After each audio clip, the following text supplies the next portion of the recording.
So I took Turo cars, uh, total vehicles, and got a big check from the insurance company. And I would just buy houses with it. Straight out. That's it. That's all I was doing.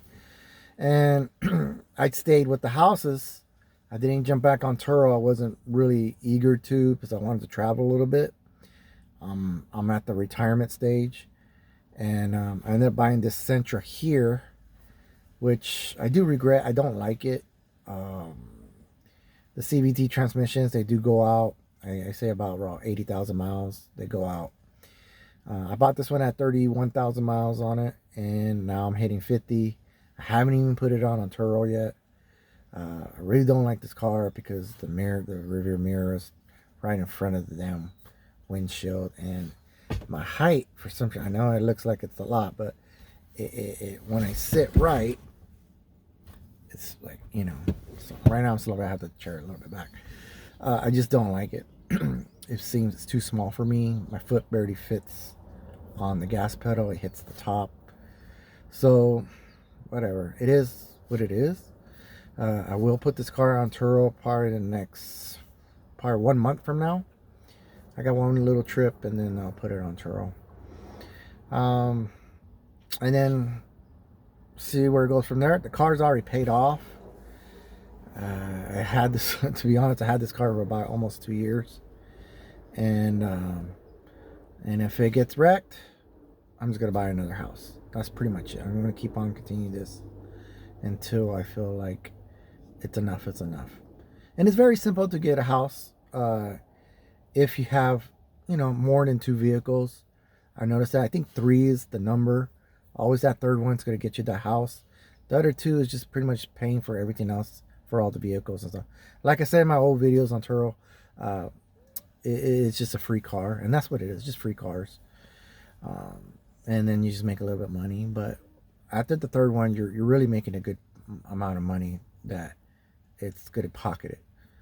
I'm not saying out there, hopefully, your car gets in wrecks, but to be honest, I'm at what is that? 66% chance that your car will get wrecked and be totaled. That's my number right now. Every vehicle that got crashed bought me a house. So that being said, just keep your good feedbacks and stuff. And things have changed on Turo. I have realized, especially in Hawaii. I'm not in Hawaii, I'm in San Diego, but the last vehicle I rented in Hawaii was a nightmare because they didn't leave it in the parking lot, the parking structure of the airport for me to get it.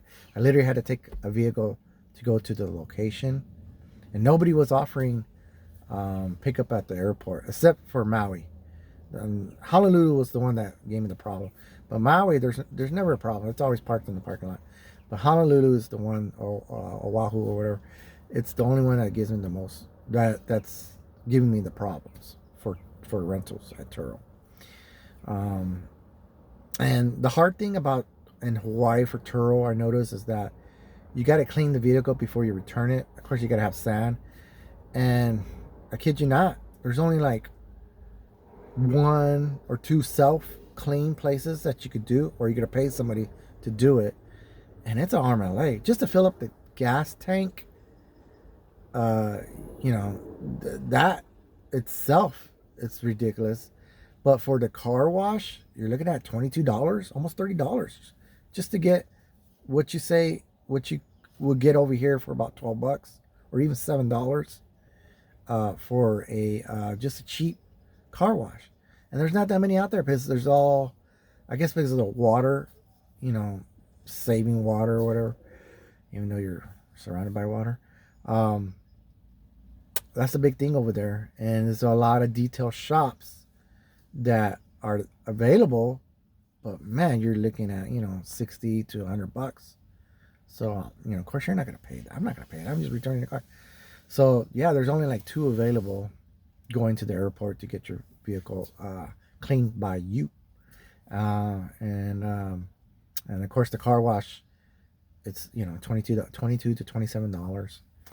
And the vacuum is, I think it's $1.50 for every 3 minutes or something like that. So whatever. That's just the way it is. On top of that, um, the to be honest, I rent out cheap, ugly vehicles. Uh, so like one time the door handle didn't even work for the back passenger side, and it wasn't all that. But I didn't care because I'm just here to go to the beaches, and I'm at my the resort or condo. That's all I care about. So for the people that have crappy cars, I mean, there's people out there that's gonna rent them out, and because you're a low price, and then of course you're not gonna care about your car if it gets a scratch or even a ding, because there's so many of them, you know, and it's less stress for me as a person that's renting it. So if you got an ugly car, I wouldn't even worry about it if you're on Turo, to be honest. Just don't put your crazy price on there. But yeah, so that's it. I'll make another video about my rental properties. This one was just for Turo. I'm jumping back in. I'm gonna show the graphs of how much I'm making, stuff like that. It will be the Sentra and another vehicle, probably just a Toyota Camry or something like that. And that's pretty much it. I really don't want to get too much in Turo because it does take your time when you want to go do things, and I really don't like to be home. I like to travel, and I don't want to be worried about a car that I'm paying for that's not being rented. And on top of that, I don't want to take the risk of renting the vehicle out for, let's say, 2 weeks, but then the customer changes their mind and want to return the vehicle, and I'm not there because I went somewhere. So that's pretty much it. All right, take care. That's it. And the next video I'm going to do is just my real estate and what I've done and all the bad things have happened with having a bad property management. All right.